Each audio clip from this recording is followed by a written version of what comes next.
Hi, Dr. PICARA. Welcome to the Genetic Genius podcast. I'm so excited to have you as a guest today. Well, thank you so much for having me. I'm excited to be here. Yeah, you're welcome. Before we get started, I'd love for you to just share a little bit about who you are with our listeners and about what you do and your passion on the planet. Yes, so I'm a doctor of acupuncture and Chinese medicine, and I'm also a spiritual healer from the Sufi lineage. And I work with people with usually chronic pain or chronic illness, especially autoimmune conditions. Mhm. And I've noticed over 10 years of my private practice that most of my patients are highly sensitive people and empathic people. And I would consider myself a highly sensitive person as well. So I've also learned by necessity of how to manage my own life and how to manage a practice and help other people without becoming drained. I have learned all these different techniques through the years to help people to be able to be more centered, less overwhelmed, to get a better sense of who they are and be able to live more authentically and use all of their gifts, so that the challenges can be transformed into virtues for them so they can show up and really bring to the planet what they're here to do Mm. and live a more joyful, and satisfying life. Oh, I love that. And it's so needed, especially now during the strange time of pandemic that we're all in. But yeah, it just sounds like you're doing such beautiful work. And I look forward to us diving in a little bit deeper during the show. And you're based in New York City, correct? Yes, I am. Yeah. Well, thank you for doing your work there. I know it's a challenging time to do that as well. It is, and I always feel like I was called to New York to help for a reason, and I've been here for 12 years, and it is a challenging place to be, but I know that the people here really need help and support, and I'm so glad to be able to be part of that process. Yeah, it is a beautiful city. I lived there for a little while and it was a really fun time of my life. I love to visit now. Yeah. Okay, first I'd love for us to just talk about like the mind body spirit connection. And how do you think that connection to spirit or that higher self, so to speak, impacts our own view of our health and wellness? Yeah, I think that, well, what's happened is my patients would come in and some of them would get better faster than others. And I would try and figure out, well, what is this? We're doing herbs, we're doing acupuncture. Why are some people getting better faster? And what I started to notice was that the people who had very strong, what I would call spirit, they had a really strong trust in Mm, something greater than themselves. And they really believed that, like, okay, I'm going to surrender, I'm going to trust the process. I'm going to go with this. I'm going to do my part. I'm going to take responsibility, but I'm also going to have trust. And I noticed those people were just getting better so much faster. And mm-hmm. my patients who struggled with a deeper connection, who maybe said, well, I believe in something bigger, but like I'm not really sure that that something bigger has got my back, that it's supporting me, that it's something Mm-hmm. I can trust and lean into. They were really doing all the healing on their own, or trying to do it on their own.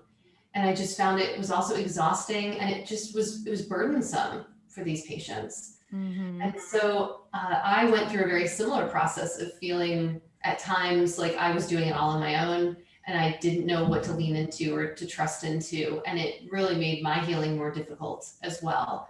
And as I started to find spiritual practices that worked for me, I Mm-hmm. started to realize the ways in which when I trust, my nervous system calms down, which allows my body to heal faster. And that Mm-hmm. when I really believe that something's got my back, that I can relax a little bit more, that I can actually not be so anxious or worried or fearful, that I could actually start to get to the root of what was actually going on inside of me. What were the patterns or the beliefs, the behaviors that were actually causing me to make my illness worse? Mm-hmm. So I think that for me, it was definitely a spiritual journey that deepened that. And then I started seeing it in my patients, and I started just creating an invitation for the patients that wanted to go there, a conversation about, well, what's your relationship to something greater? Do you have spiritual practices? And if not, is that something that you want to grow and deepen in your life? And Mm-hmm. so that's how this sort of evolved naturally in my practice. And it's been really a beautiful experience for me. And I've had people from all stages of illness where it's been helpful, whether it was a small, minor health problem, all the way to working with people that were terminally ill. And Mm. it's been amazing to see the impact it's had. Yeah. Oh, it's so powerful and so true. I've in my own practice as well, I've seen such a shift in patients when they believe in themselves, in the power of healing, and as opposed to someone who's just like, well, I'm going to try this. It's kind of like my last resort, and they don't have the same, I don't know, the level of faith in themselves. Right. Because it's really, as we're conduits for helping people on their health journey, but where it's like, we're igniting them to believe in themselves, but the power of the belief has to come from within. Yeah, I really see healing work as being a facilitator, and it's Mm-hmm. someone who's really holding a container for them until they can learn how to actually start to hold that container for themselves. And yeah, I find that if there's no container, it's like everything is overwhelming. Right. The illness is overwhelming, your emotional responses are overwhelming, the idea of what to do next can become overwhelming, the fears of the future. So yeah, I think that part of my process is letting people know we're working together. You do the healing, you're going to be doing the work, but I'm holding this space and creating an invitation for you to look at your healing and your illness in a new light.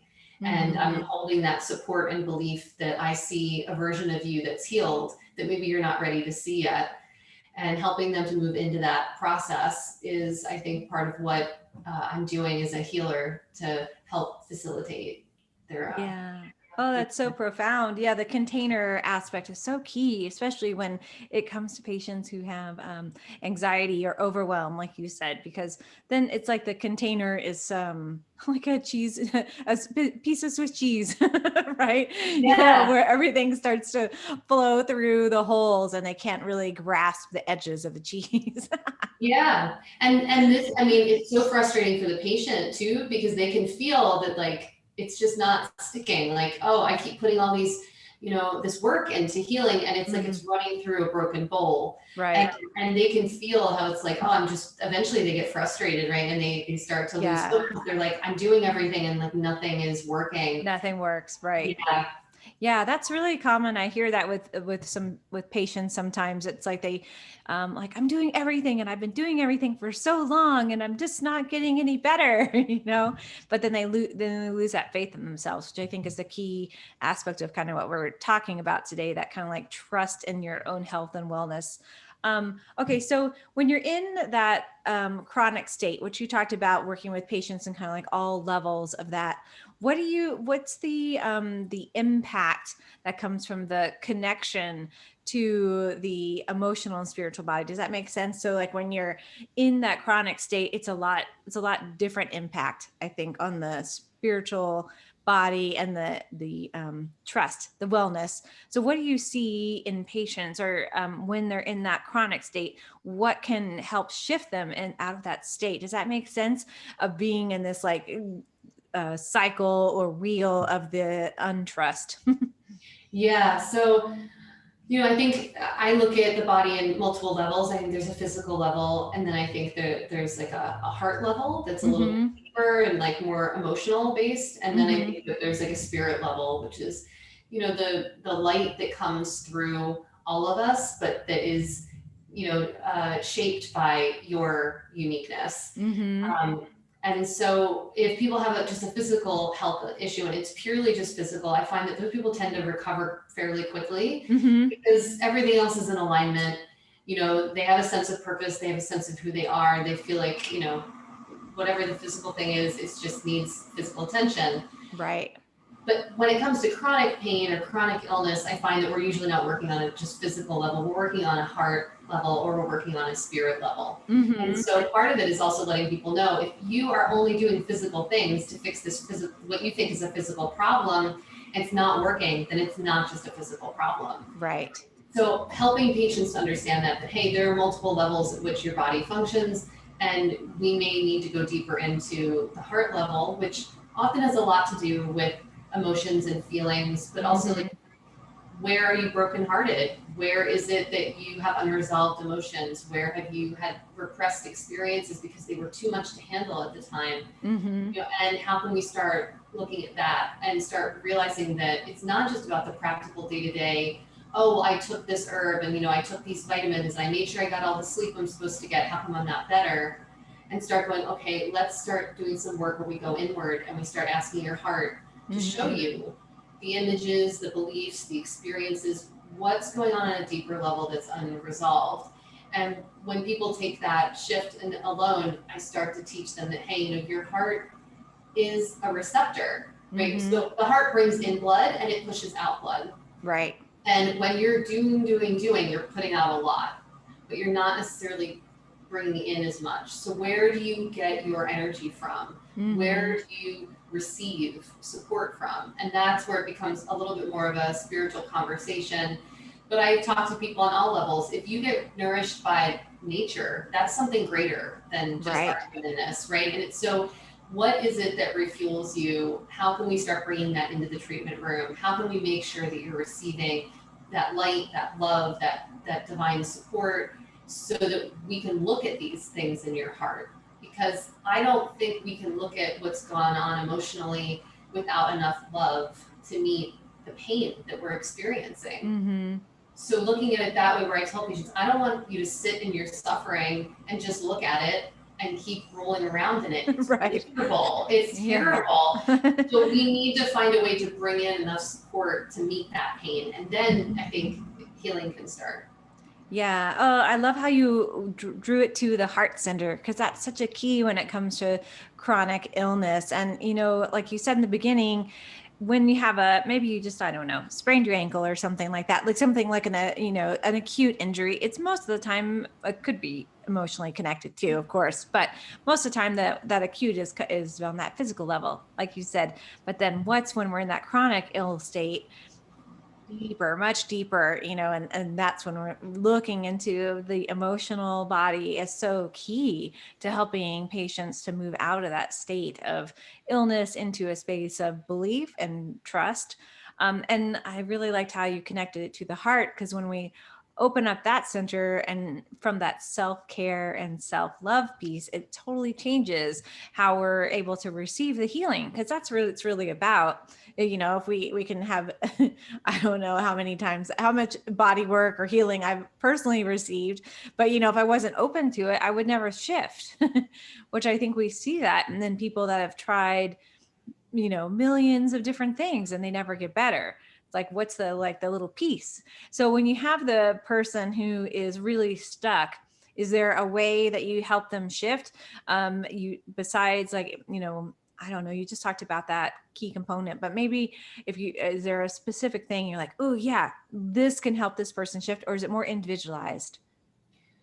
Yeah, so to a certain extent, it's an individualized situation. If I'm one-on-one with a patient, we start to go inward and figure out, well, where's the blockage? Mm-hmm. What's the problem? Yeah. Um, and some people, they're like, oh, they can connect to their heart and receive really well, but they're like, oh, there's an emotion coming up, and like I won't look at it, and they're sort more the type to repress what's going on. They're able to receive support, but they aren't ready to look at what's happening. Right. Right. So we would go and make sure that they have what they need. It's like, what the overall arching thing is, what does this patient need that they don't have right now that's Mm-hmm. keeping them from being able to look at what's going on or being able to address it? And it might be that they're having trouble connecting to something greater. They're sort of closed off. Their heart is closed. They're trying Mm-hmm. to do it all themselves. They're protecting themselves, but really they're not letting anything in either. Right. Yeah. They built a wall up. Right. So I would say overall, there are three major things I'm looking at. One is their connection to love. Mm-hmm. Are they receiving love? Are they giving love? Do they have pain around love? Do they have pain around relationships, family experiences that are really unresolved? Mm-hmm. Where's that stuckness? Where are those issues? Mm-hmm. Then I'm looking for issues around truth. Where is this person not in touch with actuality? Where are they in denial about themselves? Where are they in denial about the world around them? Mm. Where are they attaching to beliefs and ideas that are actually not up to date, not current, not actually Right. valid in this moment? Yeah. And then the third part is self-responsibility. Where Mm-hmm. are they taking responsibility? Where are they not? Where are they maybe even blind to the fact that they do need to be responsible? Mm-hmm. And how do we help them start to understand what their role is in their own life and in their own journey? So overall, I'm looking for something in one of those three areas, or I find in chronic issues, there's multiple areas where that's Right. happening. Yeah. And that's where we start working, depending on some people, like I said, the receiving the love is no problem, but the truth is an issue. They don't want to look at what's actually going on. Right. Yeah. For someone else, it might be responsibility. They've sort of bought into a victim mentality. And oh, sorry about that. I have a kitten who is Oh, cute. yeah, but she's trying to get the wires, so I apologize. That's okay. Yeah, so it's usually some version of those things are out of balance for someone, Yeah. and then I help them figure out where they are, and then we work on techniques to help strengthen those areas so that they actually have something they can do to get better at how can I better love myself? How can I get better about truth? What can I do to increase my self-responsibility? Mm-hmm. Yeah, I think that's really key for someone that's in that chronic ill state to really be able to look at those 3 points. I liked how you really made them really easy and simple. Not that healing is always simple, but it can be when it's, when we look at it in different categories. And I think that's key for people that are in that chronic illness state, because everything becomes so, like you were talking about in the very beginning, that overwhelmed state where when they have the simplicity of like, okay, let's look at this. How is this like foundational piece, or how's this key component of your healing? Okay, great. This one looks good, but then let's look at step 2. How are you doing in step 2? And then it allows them to be able to like work through the process in little steps.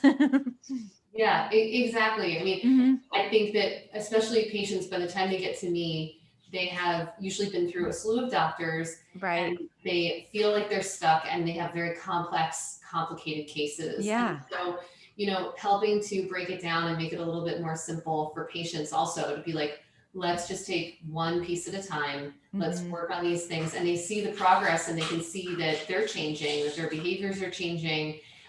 And then they can see, oh, like I'm getting better. We didn't have to figure out every little piece of every part.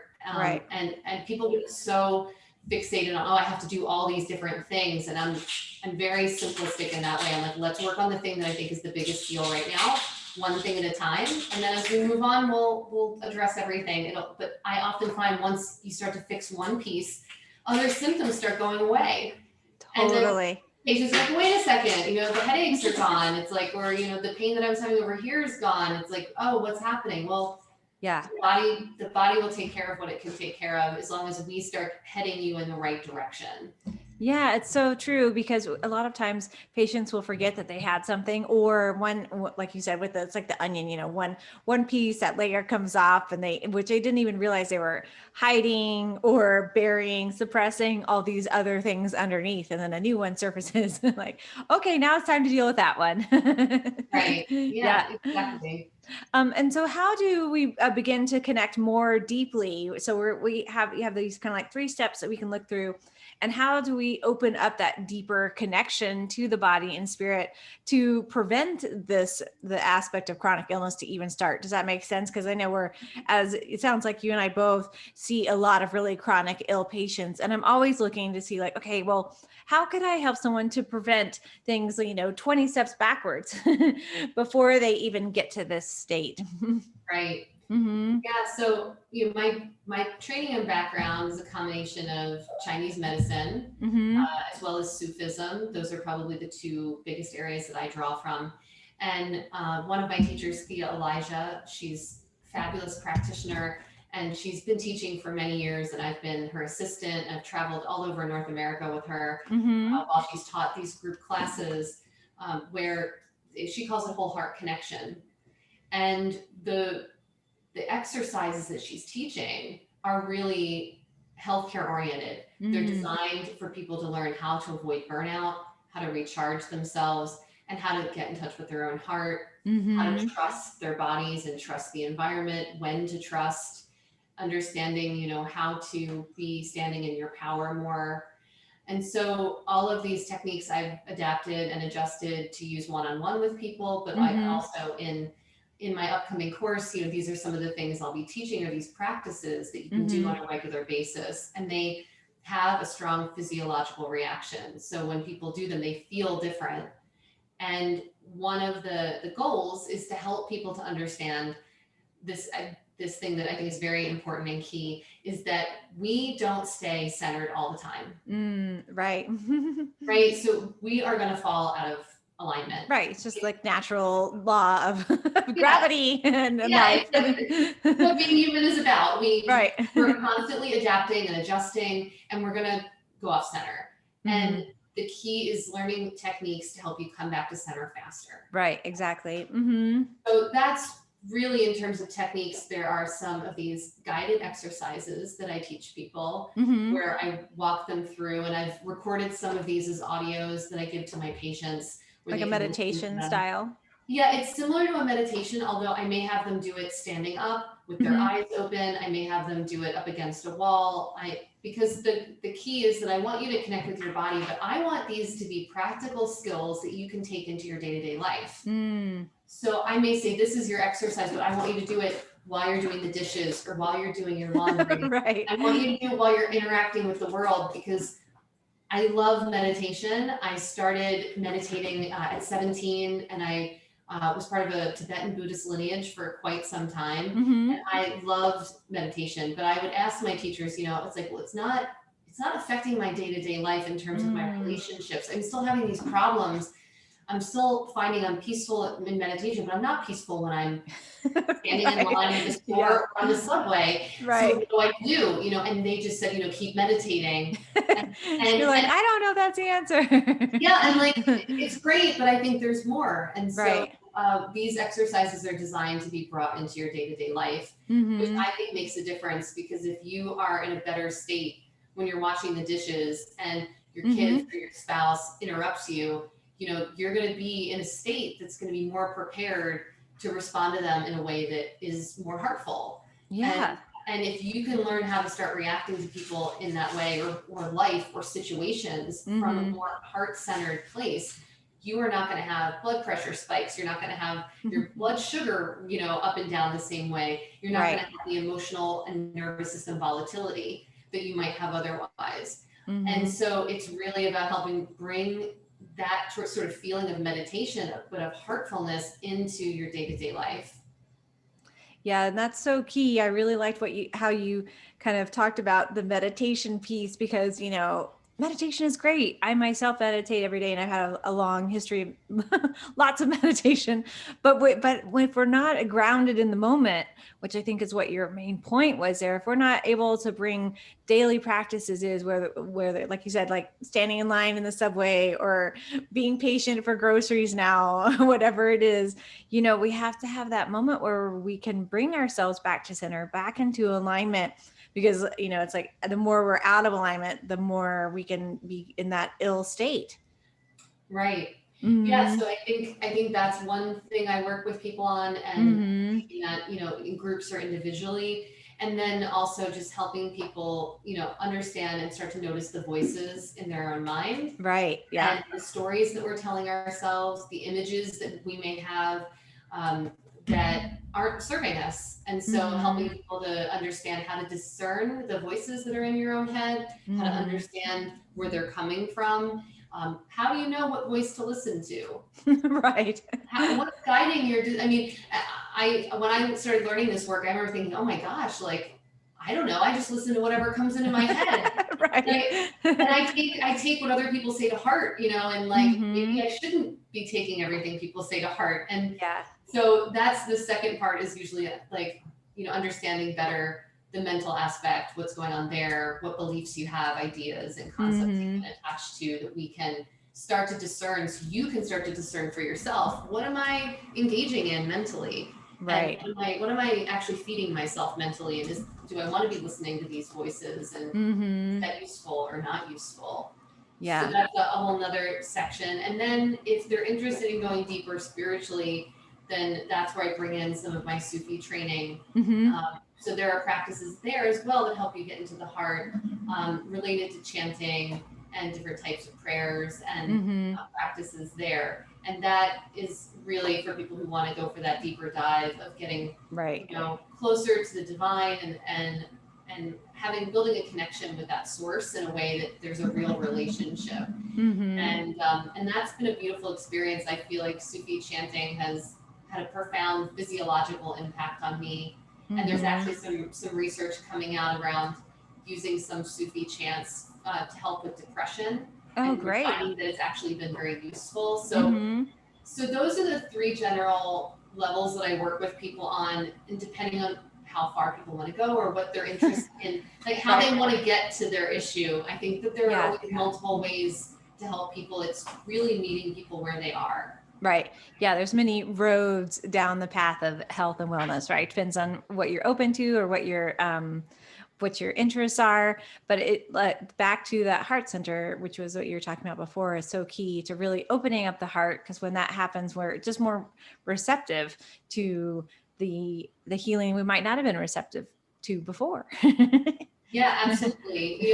And we're really opening up to being in harmony with the world around us. I think Right. that comes with, when we're in our heart, it's the heartbeat is the pace, like it is the pace Mm-hmm. of being alive. And it's like, how are we relating to the world around us? What's our pacing with people? And Mm-hmm. are we meeting them heart to heart? And there's just so much that happens there. And the heart literally feeds our whole body oxygen. So when we go in through Right. the heart, it just disperses what we're doing through all of our bodies, which Yeah. I found is a different experience than when I'm receiving from the top of my head through the crown. I feel Right. like it's a little harder for it to go down all the way to my feet Mm-hmm. from that place. So I've just Totally. found it's been an easier way to go through is through the heart. And Mm-hmm. Chinese medicine is a heart-centered system, and so is Yeah. my Sufi lineage. So I've sort of fallen into these practices because I think that they work very well. Yeah, totally they do. And you were talking about too the nervous system and how impactful that can be. And when you're working from the heart center, it's like when we have our thought process, like you were talking about, listening to other people's thoughts and having that come into our own mind or our own thought process, or being influenced in that. And I think now especially we're having so much outward influence because media, it's like we have to tune in to these different things that we might not have had to tune in before. It's like more controlling of our activity. So, in one aspect, I'm sure you've seen in your practice too, the stress level and anxiety level has been uh, exponential in my practice this year, especially with patients that already had anxiety in the beginning. So what are some ways that people can start, or listeners can start to I don't know, like tune out that stress voice, and start to tune into the real, because when we listen to us, and tune out all the other voices around us, it helps us to guide. But then at the same time, I know that listeners probably think, well, I have to listen to that. but do Right, you really, so right. is that clear in my question? Yeah, yeah. And there's so much there to pick apart. Right. So the first thing is that I talk a lot with my patients about like being in touch with your own body first. Mm-hmm. So, if they don't already have a practice every day where they're checking in and they're feeling their body and they're feeling how they're connected to the ground, Mm-hmm. that's the first place to start. Yeah. Because if we don't have a relationship with our own body's groundedness and our own body's connection to where we are in the moment, it'll be very easy to get knocked over by Mm-hmm. anything that comes from the outside. So that's simply the first part. And I'll walk people through practices where they're sitting, it's like trusting your chair. Mm. Do you trust your chair? I mean, I live in New York City, right? So people here, we're a little type A, we're a little more anxious, we're a little more high strung. Right. We can be a lot of fun, but we tend to be a little bit workaholics, Right. and we have a lot of energy in our heads. Yeah, Very intellectual city, and so totally. people end up here a Yeah. lot, and Yeah. like shoulders start to come up, and they tend to take in a lot of caffeine or energy drinks, and which also Go, like, go, go. right, like it's like up up up, it's like Right. all the energy comes up here, and just checking in, it's like, do you feel your feet right now? And patients are like, Mm. oh, like I don't. Like, okay, put your feet on the ground. And if you're a shorter person who can't reach the ground, like when you're at your desk or something, put something like a block under it Right. so your feet can feel something supported. Mm-hmm. You really want to start realizing, like, am I connected? Am I grounded? Mm-hmm. Especially in New York, we're all living in high rises. Like, we don't get in touch with the ground as often as Yeah. everyone else. Mm-hmm. So that's the first part, just getting people in tune. And Mm-hmm. especially if you're someone that sits at a computer all day, Right. right? Like, which now that everyone's working from home, Yeah. A lot almost, of computer time. there's even the energy, the light that really pulls on us, it draws us forward. Yeah. So this is when, like, check your feet, feel your chair. Are you leaning Mm-hmm. into your chair, or are you like this? You Right. feel into it. Let me make sure I'm not using all this extra energy, just Mm-hmm. dumping it out through my face. Right. So that's a big one. And then with the computer, I tell people too, it's like, have a practice where you put a timer on periodically, where you step back. Yeah. Give yourself a break. Give yourself a break, but then also notice, like, am I dumping energy into my computer? Or can I do the same work from here and be fine? Or am I getting sucked in? It really is an energy drain. Yeah, it So, totally is. so that's just the first part, just part one. Mm-hmm. Feel your feet, Yeah, trust being your chair. grounded. Mm-hmm. Notice how much you're getting pulled into your technology, because Yeah. that's a really big deal. Then the next part I talk to people about is their media consumption. Right. Turn off a little bit, maybe. So yeah, I mean, so the first thing is, like, just I'm a big fan of helping people. Just like, I want you to get aware of what you're doing. This is not about shame or blame or guilt. Right. I'm not going to give you some really difficult exercise to do, and then, so you'll feel bad when you show up and be like, I couldn't pull it off. Like, Right. no, I'm like, let's look at this week, like, figure out, like, check your phone if it logs how much you're on your phone, like, Yeah, where screen time. Mm-hmm. right? When are you consuming your news? How are you consuming it? Mm-hmm. What sources are you using? And we start going through and figuring that out. And then I start saying, okay, you're telling me that you work from home, you leave the TV on in the background all day. Mm-hmm. You're very anxious. I'm going to ask you just turn the TV off, and I want Right. you to pick 3 times a day. You're going to turn it on, and you're going to watch it for a prescribed amount of time, and then you're going to turn it off. Mm-hmm. And this patient in particular turned off the television. She said she had no desire to turn it back on, and that for a few days she didn't watch any news, and then her anxiety levels dropped completely. I'm sure. So then I talked to her. I said, well, we want to keep you informed. Let's talk about consuming your media through the internet instead of through television, through articles. Yeah. And so part of it was, I was like, by reading it, you can pick and choose what you want to read. You're not going to be exposed to things you don't want to be exposed to. Right. Yep. Suddenly there's violence on TV, suddenly, and all the voices. Mm-hmm. A lot of the newscasters' voices are designed to create urgency. Yeah. That triggers the nervous system. So helping this one patient stop her television consumption around news, switching it over to reading articles, that alone made a drastic difference in her anxiety. So helping people to start pulling apart, like, what's your relationship to media? How is that working for you or not working for you? Finding the right balance for them. I had some patients, it was like better to consume it in the morning, but they couldn't do it before bed. It was messing with their sleep. Yeah. So we sort of just start talking about all the different options and ways that we can start doing this differently. I want people to feel like they're informed and getting what they need without all the extraneous nervous system stimulation that they absolutely don't need. Yeah. Oh, brilliant. Yeah, that's so great, because, we do want to be informed, but how can we reduce the amount of anxiety? And I really appreciate how you said, when we're watching TV, it is a lot of urgency, because they want it's Hollywood, it's news, but it's also Hollywood, and they want us to be, excited about continue watching it. Right. Yeah. Like, oh, this is my favorite news station or something. But yeah, there's so many different avenues where we can have and receive news. And that I really like that, how you said, pick the articles that are resonating with you, that have a good sense of what you need from the education aspect of what's going on around you. And, I always talk to patients about, screen time is so key. So, don't even bring your phone into the bedroom. That's a really big one, like, oh yeah, I'm texting or watching something right before bed. I'm like, oh no, your brain has to have time to turn off. It's a part of your nervous system if you don't shut that down, but you're just going to continue to move it through processing while you're sleeping and then not be rested.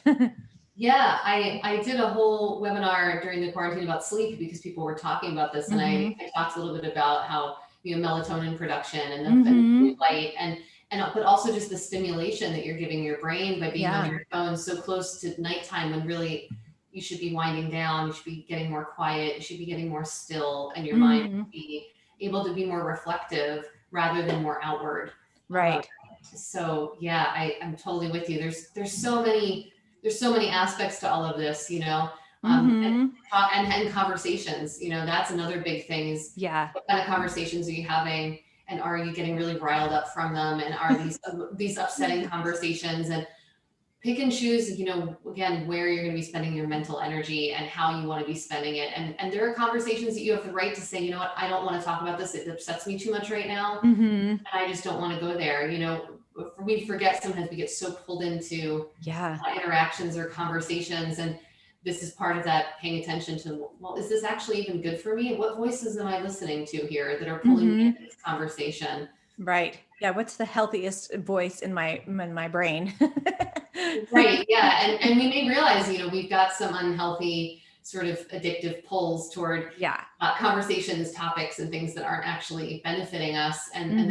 And we have to be gentle with ourselves. This is changing patterns during a very stressful period this year. Right.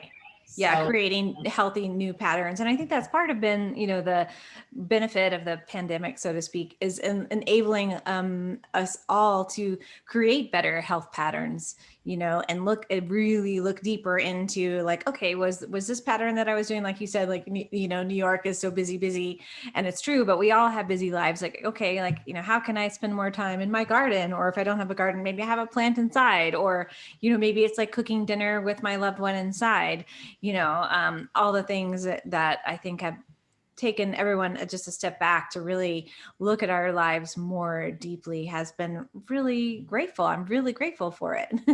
yeah, yeah, Hmm. I find it's been a mix of people who have more time alone, or more time for self-reflection, which has been really valuable, and then my patients that are now working from home and trying to take care of their kids. Right. Yeah. You know, Creating more um, stress.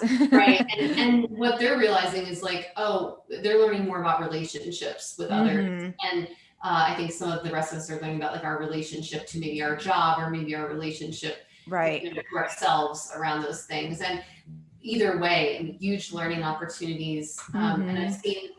I've seen a lot of people struggle. I've seen a lot of people have moments of great success. I think anytime we have challenges, there's an opportunity for us to learn and to grow. And I think this has been a really great year for that. You know, Totally. Yeah, we have seen a lot of growth in different ways. How does so we're talking about like individual health, and I think we were talking more worldwide there for a second. And then so how can, when we shift our individual view of health, and that trusting process, how can that filter out into the health of those around us? Because I think that's, kind of a key part of our own change. And so, do you have some tips or points that you can give for on that aspect? Does that make sense when I'm in terms asking of you? how as we heal, we can help others heal. Yeah, and healing. Yeah, and especially in this specific time where we're seeing such a huge shift in our planet, but with that stress impact. So when we're healing ourselves, and you were talking about when we really take the time to dive inward, what then can make that shift within us? But then we see it kind of like, the web of shifting into healing the planet. Yeah.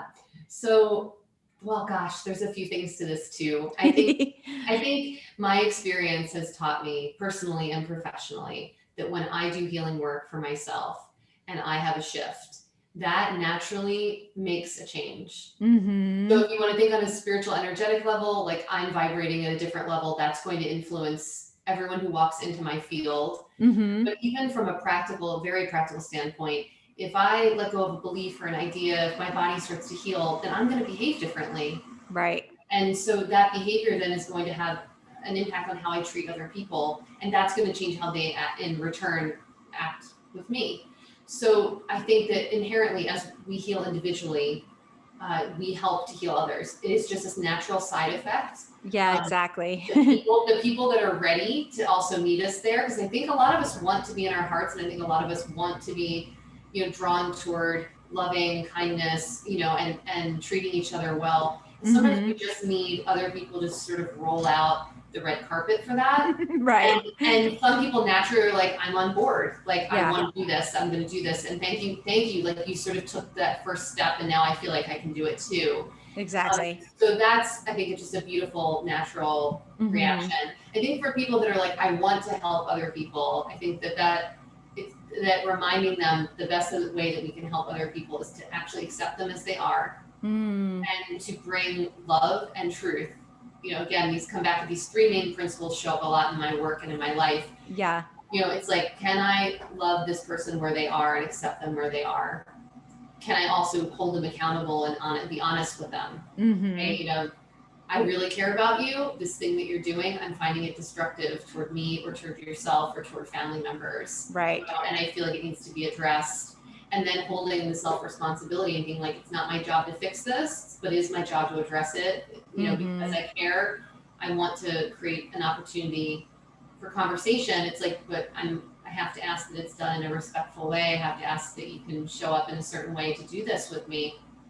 We're not going to handle bad behavior. You can't be rude to us. You can't name call. Like, you can't Right. blame us for your problems. Like, and the same from us. Hmm. So I think approaching, it's very common. Something I see with people who aren't trained healers in particular is that there's a blaming, a shaming, a Hmm. scolding, or a pressure, like putting pressure on, like, you need to do this, you need to do this, and Right. none of those things I find actually promote healing. No. So if you want to help heal other people, be, I don't know if you know Dr. Gabor Mate, Hmm. Hmm. but he uses compassionate inquiry, is what Yeah. he calls it. It's like, so step back and start realizing, like, what is going on for you. I care about you. I see you doing this behavior or this action. I'm concerned about its impact on yourself or on me or on others, Yeah. and what's going on here. How can we help you? Like, and asking people. I think so many people really are just waiting for someone to just open up and say, I care about you and I'm really Mm. concerned, and how can I be of service to you? And what can I do to help you help yourself? And not, lie to them, not like, Right. because I watch people do this like from a place of kindness. It's like, oh, well, it's not such a big deal. I guess it's okay that you do Right. this. It's not, or they just like, you're a terrible person for doing this. Instead of this space where it's like, okay, I don't necessarily like this. I don't think it's necessarily good, but I care about you and I want to figure out what's next. And Mm. starting to approach it from that place. And I find if that triggers you, if it brings up stuff for you, Right. then you have more work that you get to do on yourself to That's figure right. out, like, why do I have this need to control them? Why do I have this need to shame them? Why do I have this need to Yeah. do to manage this person, or be in control of them in some way? And it gives you a really good opportunity, like, what's my real motivation here? Hmm. and Exactly. so I tell people, I'm like, keep coming back to truth and love and self-responsibility, and if you do that, you'll be in a much better place to help other people. And not only does that type of behavior help give them a greater opening to work Hmm. with their own stuff, you're showing by example. You're leading by example. This is what Yeah. health looks like. This is what care looks like. This is what I want for myself. This is what I want for you. And I'll tell you, I'm people naturally, I think, will pick up on what you're putting out. It's just like if you Hmm. work in an office with a bunch of negative people and you come home, Right. and your partner's like, "Why are you so negative?" You know, it's like, Yeah, oh, I totally. picked it up from them. It's like, well, Right. what kind of space am I creating for other people? Am I Hmm. creating a space that promotes more love, more honesty, and more self-responsibility? Hmm. If you're doing that, you are helping the world to heal. Yeah. Yeah. And that's so key right now, too. Like you were saying with the relationship aspect of people, being at home more with their family, that they might not have been used to spending so much time with their family, and they're realizing new relationships. And I really liked how you said, it's about really being honest with yourself, and helping others. We're not meant to make other people happy. It's not like our place on the planet, which I think that's where a lot of people's illness comes from, is like our goal is not to provide happiness to everyone around us. If we work on ourselves and the happiness within us, and be the happy within, have the fun with life, then the other people around us can do their own thing. Yeah. And I think, because I work with a lot of highly sensitive people, they're empathic. Right. And this pattern I notice is this person in front of me is in pain. I'm feeling that pain. Right. I want that pain to stop. Let me fix it. Yeah, we're not fixers for everyone around us. All of that is coming from it's a compassionate place, right? Because it's like, I don't want them to hurt. Right. I don't want them to hurt. Yeah. But we're not given the tools on how to work with that generally. At least I wasn't. Yeah. A lot of my patients come in, they like, how do I deal with this? And they get overwhelmed, and then it starts to break down, and then things can totally become a mess. So I think, the more, again, that's why so much is important about learning how to take care of your body, knowing how to be trusting in your body, knowing how to love yourself. All of that will just make everything else so much better. And I think it really starts there. Right. Starting from love. Love. It's so key. Yeah, so key. Okay, so we talked about like the impact of the pandemic with the stress level. And what about the fear component? I'd love for you to talk about that as we were wrapping up today. Just, I think that's been a huge thing that I've seen impact the well-being, and I think that might even, if we're looking at the virus in general, it's like, when people are afraid to leave their house, so what is that doing for their stress? People are afraid to be with their loved ones. How does that impact their well-being? And I'd love for you to just talk about that for a moment. Yeah, I think, are inherently social creatures. I think we need to have interactions with each other. And I think the more heartful those interactions are, the more meaningful they are, but also the more beneficial they are for our bodies. I mean, they know that touch and interaction is better for your immune system. It's better for your nervous system. Just the sheer act of hugs, we know changes the chemical constitution in your brain. Right. So I think we have to also be honest with ourselves about that. It's like, we are people that need interaction, and we also need space too, but we need social interaction. So acknowledging that. And then I think when it comes to fear often I find is related to the unknown. That I don't know what's going to happen next. Right. And I have a fear that because I don't know what's going to happen, there's some part of me that knows that something bad could happen. Yeah.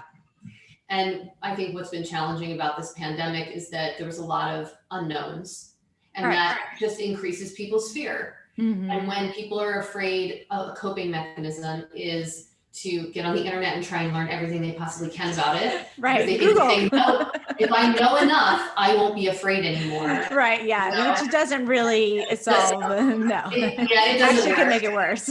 Right. Exactly. It's like, but another method is like, oh, I'm going to do all these things and then I'll be safe. Right. Yeah. Build myself into a bigger box. Or smaller box. I mean. Yeah. Right. Yeah. Exactly. Like, if I just stay in my apartment all the time and I don't touch anyone and I don't see anyone, I'll never get it and I'll be fine. And so they're coping mechanisms, and just acknowledging if we're doing some of these coping mechanisms, I think, is the first step. But then also, I think there's this great technique that Thea Elijah talks about where she says, self-assessment and field assessment. Is it safe where I am right now? And assessing that, is it scary out there right now? Is it scary in my apartment right now? Or am I scared? And helping people to start really getting clear about, I know actually right now in my apartment, I'm safe, as safe as I can be considering the unknown world, right? But like, there's no immediate detriment. Right. There's nobody else in my apartment except my kitten, like we're fine, Yeah.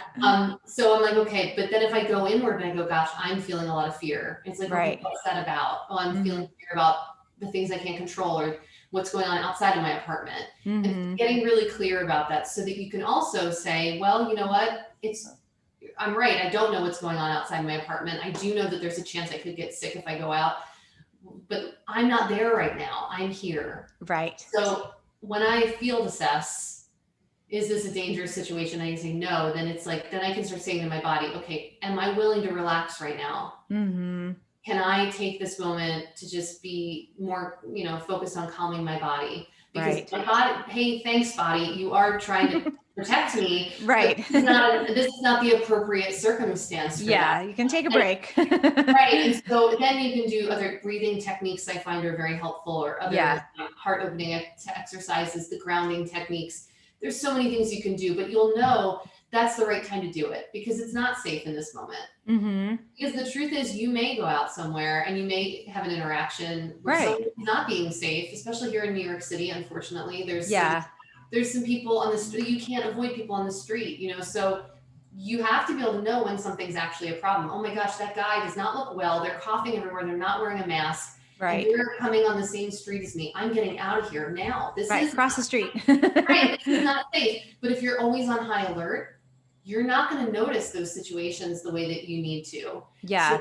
our nervous systems are designed to have these peak moments of being really stressed out, and then Mm-hmm. you're supposed to go and put yourself in a safe place and let it all drain out. Right. Relax. And that is health. That your body will stay healthy. You can have a lot of stress if you have that downtime. Yeah. But if your body is watching news all the time and you're constantly freaked out and you're constantly paranoid, in a safe environment, you're confusing your body and you're confusing your sensors for what fear really is supposed to be showing you, which is when you need to move, change, get out, or freeze up, when you need to go hide. Like Mm-hmm. that's what fear is about. So helping people understand your fear is legitimate. It's Right. like, how are you coping with it? And figure out when your fear is taking you for a ride you don't need to be on, and use Right. that opportunity to come back and do some other practices, because Yeah. every moment isn't terrifying. We have Right. to start really getting clear on self-assessment, field assessment, and that will put you in a better place,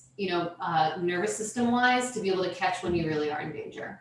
Oh, that's great. Yeah. And so key, because really being able to decide when that environment is fearful for us and our family. But also, I really liked how you pulled into the aspect about, the sympathetic nervous system, and when our bodies are we acting in that fight or flight, in that, I need to be running like at every moment. Are we taking the time to rest and digest and really look inward and have time to reboot, which I think is a lot. That's what I've been doing if I'm going out, into the public, where I might be more, I'm not really in the fear aspect, but if part of my body is more afraid, then when I come home, I really practice coming down. Like I'll put on meditation music or take a shower, which really helps me to just like rinse off any like energetic aspect that I might have attached on, like you were talking about earlier. And just spending some time in nature, like with my plants or something like that. So yeah, that's really key to, I loved how you talked about the personal assessment and the field assessment. What's going on inside here? So key for everyone right now in this time, especially as we're moving into the end of the year and really assessing everything that's happened over the past year. Yeah. And yeah. Mm-hmm. Hopefully it's more empowering for people, because when you start Right. realizing, like, I'm not a slave to my emotions. If it's safe Exactly. here, then you know what? I can do something different. Yeah. But if you're not making that assessment, then you don't realize you have power to like start shifting what's happening Yeah, inside. we have a choice every moment to decide how we want to be and interact with those around us and ourselves. Yeah, yeah. Yeah. And acknowledging whatever is coming up because there's value in it, and Hmm. learning how to work with whatever's coming up, I think, is one of the most empowering things that we can do for ourselves, for our emotional and physical health, for sure. Yeah, totally. Let's talk about some of the wonderful things you have. So you have an upcoming webinar. Can you describe that to our listeners? Yeah, so I'm doing a webinar in January around boundaries for highly sensitive and empathic people. And if you sign up for the email notifications, we're doing a 5-day email challenge. I have audio recordings in there with some of these techniques that I've been talking about today, Nice. helping you get more in touch with your body. And then Mhm. the webinar will be talking about the 5 shifts that you can make to get better boundaries, which I think is so valuable at this Yeah, time. super Um, valuable. yeah. And then you also have you're speaking at a chronic pain summit as well coming up. Yes, so there's a chronic pain summit coming up in February, the first weekend, 6th and 7th, I believe, Mhm. with a wide variety of healers from all different modalities, all sharing different ways that they have managed their own chronic pain, or that they've helped patients with chronic pain. It's something I know I've dealt with, and I'm sharing, again, some of these similar techniques there for helping people who are really struggling at this time, emotionally or physically with pain. And so that'll be coming up soon. And then I'm also teaching a course, which will be, probably around February. It'll be starting. It'll be evergreen, so you can go online and get to it at any time you'd like. But it's Nice. also focused on empowering people, especially highly sensitive people and empathic people. And I'm going to talk a lot more about the love, truth, and self-responsibility aspects, Mm, how they are practical tools in your everyday life to make you feel more empowered, more solid, healthier, happier, more balanced, not get overwhelmed by other people and their stuff, how to mm-hmm. deal with sensory information coming in, and how to deal with, when you deeply process emotions and feelings, how not to get off center. So all of that will be covered in there. Oh, great. Good. It sounds like you have such wonderful things coming up. And I'll post all those in the show notes so the listeners can find them easily. And then one last fun question. If you had an unlimited budget right now, unlimited abundance, what would you do to make the biggest impact on the planet? Wow. I've thought about this question before, just generally. I have a place that sells lottery tickets right on my block, and it's always like right there. And I pass by, and I think if I won that like $200 million lottery, like what would I What would be I doing do? differently? And I really think, honestly, I would be doing very similar work. I Hmm. would just be trying to create foundations and organizations where we could get even more of this material out, where we could help train other people and facilitators to help teach people basically these really what I think are just foundational human skills that Yeah. we should really be teaching. And I would love for them to be taught in schools, in community centers, in colleges, everywhere where people can Hmm. start understanding like how we hold our bodies and how our relationship with our heart is impacts everything we do with other people. And if we really want to be healthy and happy and actually treat the planet better, Right. treat everything better. I really think it starts with us as individuals. And the more I could help put work out there and support out there so that people can learn how to heal themselves and learn how to be more empowered that way and come from Hmm. a loving, honest place in themselves, I think that could transform the whole world. Totally. Yeah. Yeah. Oh, I love that. Yeah. Great. And that's an easy one. I'm a very practical person. I like Yeah. No, results it's and I great. like seeing ways that we can actually make change because Yeah. I love intellectual information. I love reading and learning. But at the end of the day, I want to see change in the world. Yeah. So that's definitely my bias. Oh, wonderful. Well, thank you, Dr. Picara. It's been a pleasure to have you on the show today, and I'm looking forward to sharing your insights and shifts with our listeners. Yeah, thank you so much for your just wonderful, insightful questions. And I really appreciate you taking the time to do this with me and to share all of this with your listeners. Thank you so much. You're welcome.